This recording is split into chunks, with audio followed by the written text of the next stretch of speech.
Bir futbol takımını düşünün.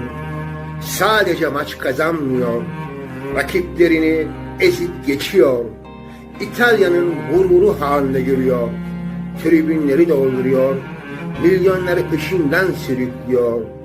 Ve sonra bir gece uçak kalkıyor.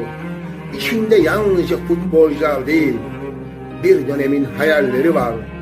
Fakat o uçak hiçbir zaman Torino'ya ulaşmıyor. 4 Mayıs 1949, İtalya futbolunun en karanlık günlerinden biri.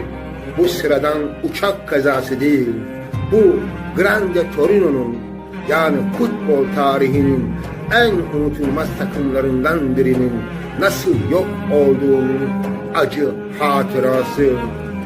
1940'lı yıllarda Torino, İtalya'nın futbol başkentlerinden biri haline gelmişti. Sahada ise bir takım vardı, efsane Torino takımı. Fakat taraftarlarının ona verdiği isim çok daha büyüktü. Grande Torino, anlamı Büyük Torino. Bu takım dönemin futboluna damgasını vuruyordu. Takımın merkezinde ise kaptan ve İtalyan futbolunun büyük yıldızlarından Valentino Mazzola bulunuyordu. Mazzola sadece iyi bir futbolcu değildi, liderdi, takımın ruhuydu. Grande Torino, Serie A'da rakiplerine korku salıyor, şampiyonluklar kazanıyor ve İtalyan futbolunun en güçlü takımı haline geliyordu. Öyle ki İtalya milli takımının omurgasını bile büyük ölçüde Torino oyuncuları oluşturuyordu. Tribünlerde insanlar sadece futbol izlemiyordu, bir efsanenin doğuşuna tanıklık ediyordu. Fakat kimse bilmiyordu bu hikayenin sonunun bir futbol sahasına değil, gökyüzüne yazılacağını. 1949 yılının Mayıs ayı, Torino futbol takımı, Portekiz'in Benfica futbol takımının kaptanı Francisco Ferreira'nın jübile maçına katılmak için Lizbon'a gitmişti. Maç oynandı. Sonra Torino takımı İtalya'ya dönüş yolculuğuna çıktı. Uçakta futbolcular, teknik ekip, yöneticiler ve gazeteciler vardı.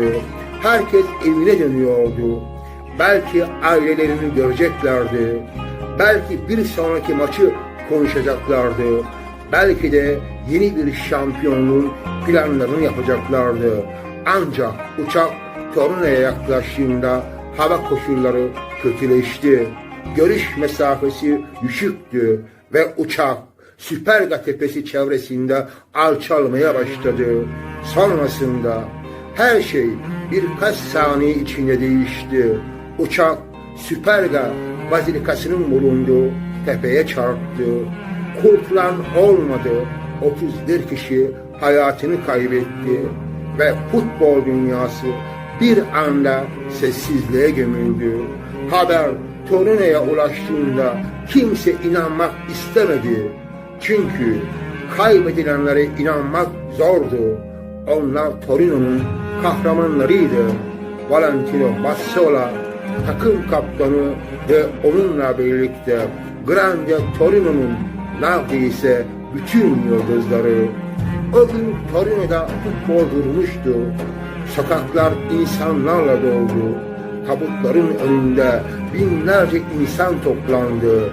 İnsanlar ağlıyor ve futbolcuların son yolculuğuna eşlik ediyordu.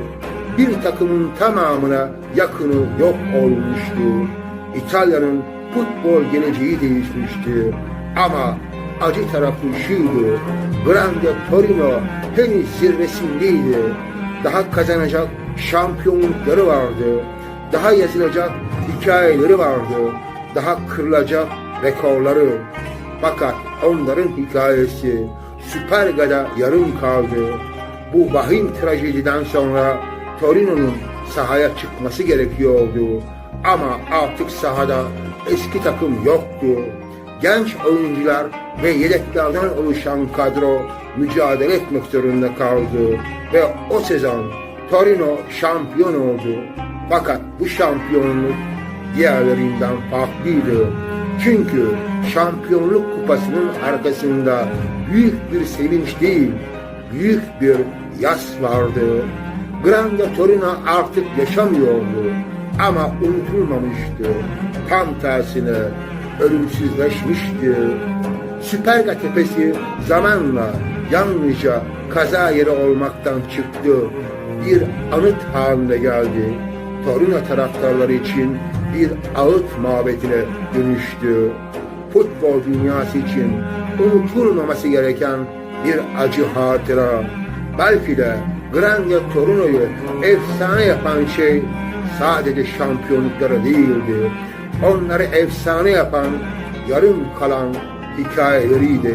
Çünkü bazı takımlar kupalarıyla hatırlanır, bazıları yıldız futbolcularıyla, ama bazı takımlar vardır ki bu trajediyle sonsuza kadar yaşarlar. 4 Mayıs 1949'da bir uçak Süperga Tepesi'ne çarptı. 31 insan hayatını kaybetti. Ama Grande Torino'nun hikayesi orada bitmedi. Çünkü o gün gökyüzünde kaybolan takım futbol tarihinin hafızasında sonsuza kadar yaşamaya devam etti. Grande Torino hiçbir zaman ölmedi. Sadece efsane oldu. Çünkü Juventus takımından önce Grande Torino, yani Büyük Torino vardı.